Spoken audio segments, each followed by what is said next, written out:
Magandang gabi po sa ating lahat. Paalala po, lahat po tayo mag-ingat at lumalaganap na po ang mga aswa ngayon dito sa bayan ng Aurora na kung tawagin po ay mga tiktik.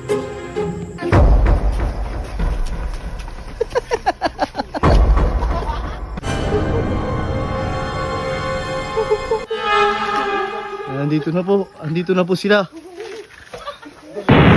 Andito po lahat. Andito po isa oh.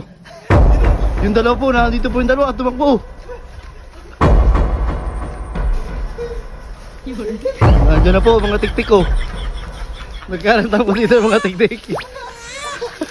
Ayun po mga tiktik, nagkakalat po din sa likod ng kikas. Ito po isa oh. Oh. Ayun na po. Mag-iingat po kayo lahat. Ayun na po.